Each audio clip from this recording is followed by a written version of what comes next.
Well, we'll move these little fellas out. They sure are liking weeds right now. Like they're eating all these little weeds, which is fascinating to me. And my father-in-law just sprayed the heck out of all the weeds around, kind of. That's his deal. I don't like spraying weeds. I like spraying knapweeds and weeds that animals can't eat. But like the other day I come in and I saw this little bunch. They were eating on a bunch of bull thistle like that, just chewing on the bottom of them. So there must be I guess you can't call them weed if something's eating them. They're creating something. So anyway, there's a whole new discussion on weeds that we could talk about. But we'll talk about cows right now. And it's so important to see the whole picture here when you're moving cattle, like to keep a calf from going behind that gate or something. So got to open this up so Mrs. Mares can get to water. Now that's Ruth. Ah, that girl. She wasn't listening very good before, and she wasn't stopping very nice.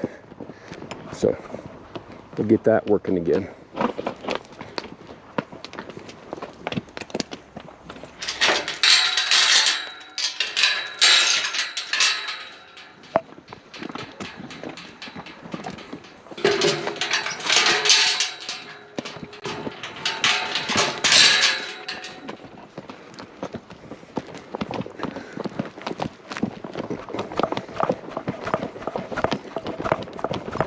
You'll find that for those of you that have been around lots of cattle, you know that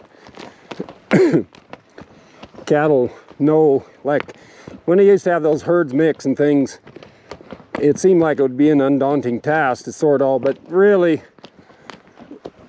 cattle know where they belong or what herd they belong to, and it's pretty easy to sort stuff off. Like Lauren was real surprised we could drive these cattle through the Longhorns, but really they're two different bunches. And even these little cows, they went with them. I had the pairs, those 3 pair, or all those older cows, all in with the Longhorns for a couple of weeks, and they never did really jive. They always kind of stayed separate. So it's not that hard to sort or bring them through or whatever. Now, it might be a little hard to get this bull off them here in a bit when I get to the gate. But Mace's horses come in for water. That's a good thing to open the gate. We'll just string them on out here, and this is going to be a non-event until we get to the bull doing, but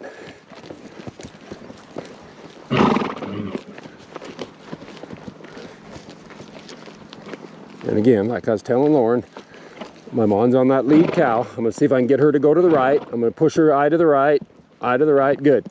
Once she makes it, then I come back and bring these guys on forward.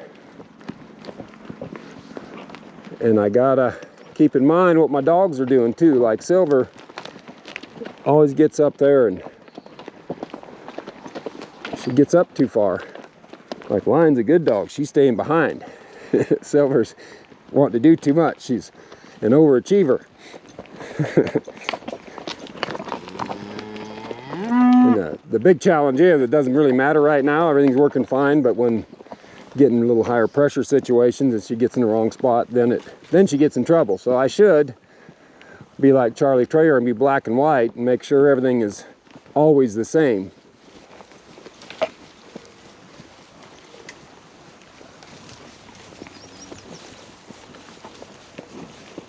Now, I might just see, I don't think this bull is going to play to go back with his buddies, but he might. Come here, dogs. He's kind of a hooky bugger, so come here, dogs. Come on. Now, come here, Lion. Come here, Red. Come on. Good dogs. Good. Now I'm going to see if I can just walk him on back to his Now here he wants to hook.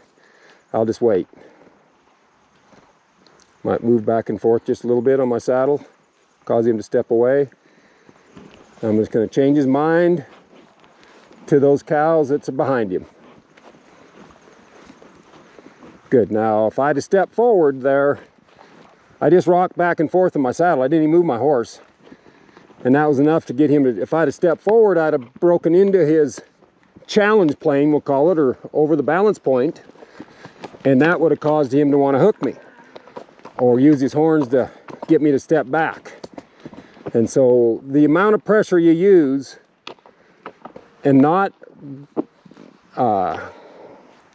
going over the balance point, because he's already thinking about going with the other cows that were past me. If I step over that point, I just pressured him and he's going where his mind goes and he goes by you. Come here, Silver.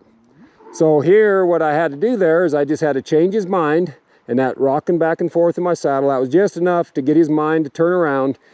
And now he's gone. He's taken his mind off of my cows, back onto his cows.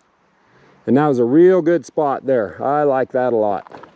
That was a good spot to show. And you know, so many times we'll just take a rope down and whack them, or want to fight, or step in there and try to make them move, or sick the dog on them. When a lot less pressure, we'll get a lot more done. And that's the thing. That's the thing that's really hard to understand until you do it a few times, because it doesn't always work. So then you think, well, that doesn't work, but it might work with a little different approach. And that's with all things. So we'll send these guys on back and put them back on the river. And we'll call this a good morning of working cattle.